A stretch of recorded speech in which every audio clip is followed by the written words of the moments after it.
We just don't have it, Cassandra. Money is tight right now. My mother said those words to me through the phone while I sat in my car outside my apartment building, staring at the eviction notice taped to my door. 3 days later, she posted photos on Facebook of the $200,000 check she and my father had written for my sister's down payment.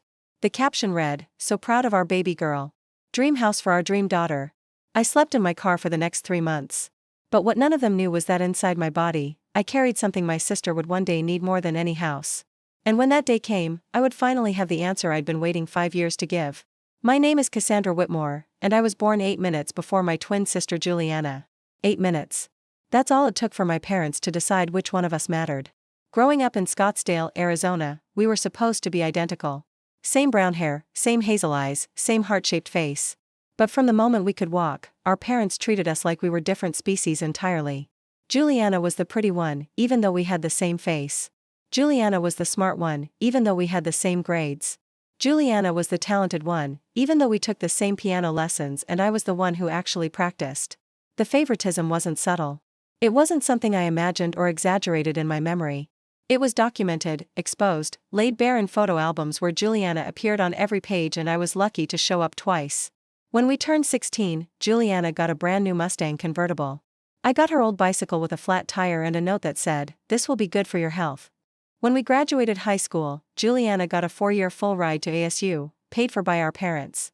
I got a pamphlet for community college and a reminder that not everyone is meant for university. When Juliana got engaged at 24, our parents threw her a $50,000 wedding at a resort in Sedona. When I got engaged at 26, my mother asked if we could keep it small, because they were still recovering from Juliana's wedding. I kept it small. I got married at the courthouse. My parents didn't attend. The breaking point came when I was 28 years old. My husband Derek and I were struggling. He had been laid off from his construction job, and my salary as a preschool teaching assistant barely covered our groceries, let alone our $1,200 monthly rent. We had burned through our savings, maxed out our credit cards, and sold everything we owned that was worth more than $20. When the eviction notice appeared on our door, I swallowed every ounce of pride I had and called my parents. "Mom, I need help. We're about to be homeless. I just need $500 to buy us more time. I'll pay you back as soon as Derek finds work." There was a long pause on the other end of the line. I could hear my father in the background, asking who was on the phone. My mother covered the receiver and murmured something I couldn't make out. "Cassandra," she said finally, her voice heavy with what I now recognize as rehearsed reluctance, "we just don't have it. Money is tight right now. Your father's business hasn't been doing well, and we've had unexpected expenses. Mom, it's $500. I'm not asking for a gift. It's a loan. I'll pay interest if you want." "I'm sorry, sweetheart. We simply can't spare it. Maybe you could ask Derek's family?" Derek's family was worse than mine. His father had been out of the picture since he was 3, and his mother had died of cancer 2 years earlier. We had no one. "Please, Mom. I'm begging you. We're going to be on the street." Another pause. Another muffled conversation with my father. "Have you considered moving in with Juliana? She has that big house now. Maybe she could help." That big house. The house my parents had just helped her buy with a $200,000 down payment. The house they had posted about on social media like they were announcing the second coming. "You gave Juliana $200,000, I said, my voice trembling. "And you can't give me $500? That's different, Cassandra. She's starting a family. She needed stability. You and Derek, well, you've always been more free-spirited." Free-spirited. The family code word for poor. "Mom, I'm your daughter too. I know, sweetheart. And we love you. But we can't help everyone equally all the time. Life isn't fair. You need to learn to stand on your own feet." She hung up. I sat in my car and stared at my phone until the screen went dark. Then I drove to the parking lot of a 24-hour Walmart and cried until I couldn't breathe. We were homeless for 3 months. Derek and I lived in our 2007 Honda Civic, parking in different locations each night to avoid being noticed. We showered at a truck stop off I-17. We ate from food banks and dollar menus. We charged our phones at public libraries and applied for jobs on their computers. I didn't tell anyone. Not my coworkers, not my friends, not the children I taught every day who had no idea that their teacher went home to a back seat instead of a bed. The shame was suffocating, but the betrayal was worse. Every few days, I would see updates from my family on Facebook. Juliana posting photos of her newly renovated kitchen. My mother sharing pictures of the nursery they were setting up for Juliana's baby. My father commenting, "So proud of my girls," on posts that never included me. I was invisible. I was erased. And I started to wonder if I had ever really existed to them at all. After 3 months, Derek finally got a job at a warehouse. It wasn't much, $16 an hour, night shifts, no benefits, but it was enough to get us into a tiny studio apartment in a rough part of Phoenix. We slept on an air mattress for 6 months until we could afford a real bed. Slowly, painfully, we rebuilt. Derek got promoted. I went back to school, taking night classes to finish my teaching degree. Within 2 years, I had a real teaching job at an elementary school, my own classroom, my own students, my own sense of purpose. We bought a small house in Mesa, nothing fancy, just a 2-bedroom fixer-upper that we renovated ourselves on weekends. We adopted 2 rescue dogs. We built a vegetable garden in the backyard. And we decided we didn't need my family anymore. I stopped calling. I stopped showing up to holidays. I blocked them on social media so I wouldn't have to see Juliana's perfect life rubbed in my face. When my mother sent birthday cards with $20 checks inside, her annual gesture of minimal effort, I threw them away unopened. For 5 years, I pretended I was an orphan. For 5 years, I healed. Then Juliana got sick. The call came on a Tuesday evening in March. I was grading papers at my kitchen table when my phone rang. The caller ID showed my mother's number, a number I hadn't answered in half a decade. I almost let it go to voicemail. But something made me pick up. Cassandra? My mother's voice was different. Smaller. Broken. Please don't hang up. It's about Juliana. My first instinct was to hang up anyway. Whatever drama Juliana had created was not my problem. But there was something in my mother's voice, a tremor, a crack, that made me pause. What about her? She's sick, Cassandra. Really sick. She has something called aplastic anemia. It's a blood disease. Her bone marrow isn't producing enough blood cells. My mother was crying now. The doctors say she needs a bone marrow transplant or she'll die. I sat down slowly. That's terrible, Mom. I'm sorry to hear that. They tested all of us. Me, your father, her husband, her children. None of us are matches. A long, shuddering breath. But twins are almost always compatible. Cassandra, you might be her only chance. There it was. The reason for the call. The only reason she would ever reach out to me after 5 years of silence. I wasn't her daughter calling to reconnect. I was a potential organ donor. You want me to get tested? Please, Cassandra. I know things have been difficult between us. But this is life or death. She could die without a transplant. She has 2 children who need their mother. Please. I thought about those 3 months in my car. I thought about the Facebook post celebrating Juliana's dream house while I rationed peanut butter sandwiches. I thought about every birthday card thrown unopened in the trash, every phone call I never made, every holiday I spent alone because my own family had decided I wasn't worth $500. I need to think about it, I said. What do you mean, you need to think about it? This is your sister's life.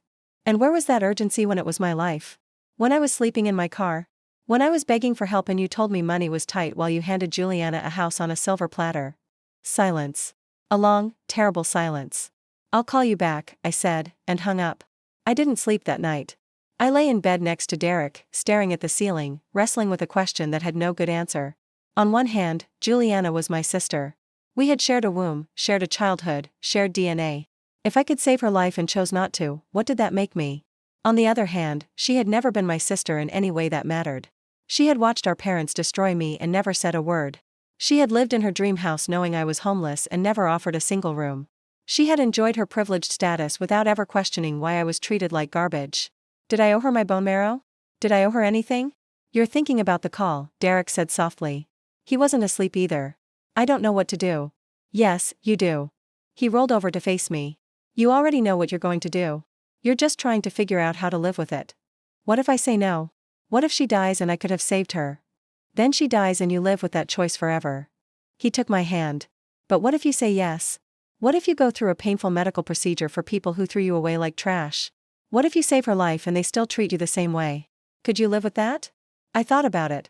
Really thought about it. I need to see her, I said. I need to look her in the eye before I decide anything. The hospital was cold and sterile, all white walls and beeping machines. My mother met me in the lobby. She looked older than I remembered, grayer, thinner, smaller somehow. When she saw me, she rushed forward like she was going to hug me, then stopped, uncertain. Thank you for coming, she said. She's in room 412. I'm not here to see you. I'm here to see Juliana. My mother flinched but nodded. Of course. I'll wait here. I walked down the hallway alone, my heart hammering with every step. I hadn't seen my sister in 5 years. I didn't know what I would feel. Anger? Pity? Satisfaction? Some twisted combination of all three? When I pushed open the door to room 412, I wasn't prepared for what I saw. Juliana had always been beautiful. Even when we were identical, she somehow looked more polished, more put together, more worthy of attention. But the woman in the hospital bed was a ghost of that person. Her skin was pale and papery. Her hair, that gorgeous brown hair she had always styled perfectly, was thin and limp. Dark circles ringed her sunken eyes. She looked like she was already dead. "Cassie?" Her voice was barely a whisper. "You came." No one had called me Cassie since we were children. The nickname hit me like a punch to the chest. "I came to talk," I said, keeping my distance. "That's all." She nodded weakly. "I know. I don't deserve anything more." She gestured to the chair beside her bed. "Will you sit? Please?" "I'm too tired to raise my voice." I sat. For a long moment, neither of us spoke. The only sound was the rhythmic beeping of her heart monitor, steady but slow. "I'm sorry," she said finally. "For everything." "Which part?" "The part where you watched Mom and Dad treat me like a second-class citizen for our entire childhood? The part where you accepted a $200,000 down payment while I was being evicted? The part where you lived in your dream house knowing your twin sister was sleeping in a car?"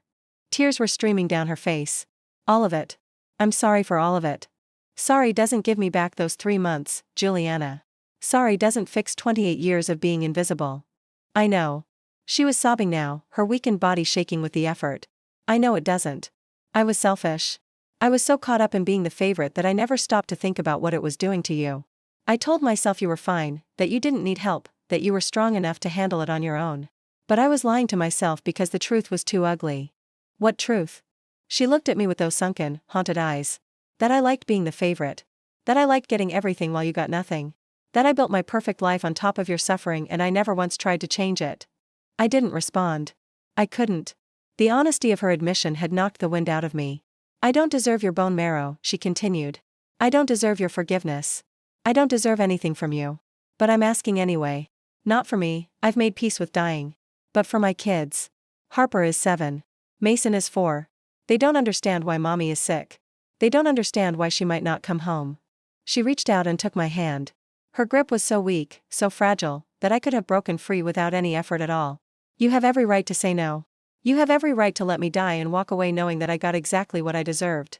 But if there's any part of you that can find mercy for 2 innocent children who didn't choose their mother, please save me for them." I left the hospital without giving an answer. I drove home in silence, walked inside, and sat on my couch for 4 hours without moving. Derek brought me water. The dogs lay at my feet. And I thought about Mercy. I thought about the 3 months in my car, the shame, the hunger, the cold. I thought about the $500 my parents wouldn't spare and the $200,000 they gave away like it was nothing. I thought about every birthday ignored, every achievement dismissed, every moment I spent feeling like I was worthless. And then I thought about Harper, age 7, asking why Mommy was sick. I thought about Mason, age 4, too young to even understand what death meant. They didn't deserve to lose their mother. Not because of my pain. Not because of my revenge. I called my mother the next morning. "I'll do it," I said. "But I have conditions." The bone marrow extraction was painful. More painful than I expected. They put me under general anesthesia and used needles to draw marrow from my hip bones. When I woke up, I felt like someone had beaten me with a baseball bat. The recovery took 2 weeks, 2 weeks of soreness, exhaustion, and wondering if I had made the right choice. But I didn't do it alone. Derek was there every day, bringing me food, helping me walk, reminding me why I had chosen mercy over vengeance. And my conditions, the non-negotiable terms I had given my mother, were being met. First, my parents would publicly acknowledge, in writing, the decades of favoritism and the harm it caused. They wrote a letter that I approved before they sent it to every relative who had ever witnessed their treatment of me. It was humiliating for them. It was healing for me. Second, they would establish a trust fund for my future children, equal to what they had given Juliana for her house. $200,000, in my name, with no strings attached. They transferred the money within a week. Third, Juliana would tell her children the truth when they were old enough, that their Aunt Cassandra saved their mother's life, and that their family had not always treated her with the love she deserved. She agreed without hesitation. Fourth, I would decide the terms of any future relationship. If I wanted to reconcile, we would reconcile. If I wanted to remain distant, they would respect that. No guilt trips, no pressure, no manipulation. They agreed to everything. The transplant was successful. Juliana's body accepted my marrow. Within 3 months, her blood cell counts were returning to normal. Within 6 months, she was in remission. Within a year, she was healthy enough to watch her daughter's dance recital and her son's first t-ball game. I watched from a distance at first. I wasn't ready to be part of the family again, not after everything that had happened. But Juliana kept her promise. She sent photos of the kids with cards that said, "Thank you for giving us our mom." She wrote letters updating me on her recovery, never asking for more than I was willing to give. Slowly, I started to respond. We had coffee, just the two of us, 1 year after the transplant. It was awkward and painful and nothing like the relationship I had always wished we had. But it was real. "I'm not the same person I was before I got sick," she told me. "Almost dying changes you. I see everything differently now. I see you differently." "It's easy to see clearly when you need something," I said. "You're right. It is. And I hate that it took me almost dying to realize what I had done to you." She looked at me with tears in her eyes.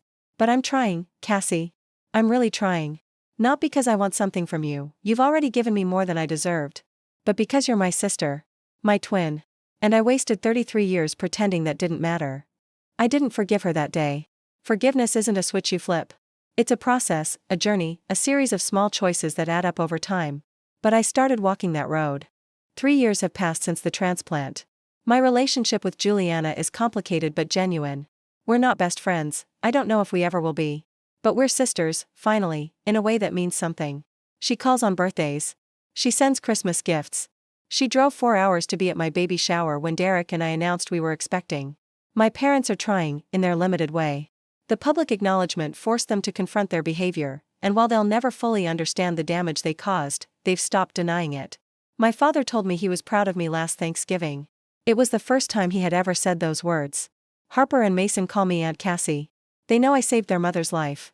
They draw me pictures and send me videos of their school plays. They are innocent and joyful and completely unaware of the complicated history that brought us together. And the $200,000? It's sitting in a trust fund for my daughter, due in 6 weeks. She'll never know what it cost me to get it. She'll just know that her family loves her, all of her family, equally, without condition.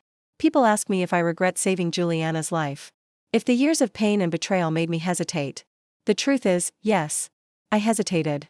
I questioned. I almost said no. But I didn't say no. Because revenge would have felt good for a moment, but mercy lasts forever. Because letting her die wouldn't have erased my suffering, it would have added to it. Because her children didn't deserve to pay for their mother's sins. I didn't save Juliana because she deserved it. I saved her because I deserve to be the kind of person who chooses life over death, forgiveness over vengeance, hope over despair. My parents couldn't spare $500 when I needed it most. But when my sister needed everything I had inside me, I gave it freely. Not because I'm weak. Not because I forgot. Because I'm stronger than they ever knew. And now they'll never forget it.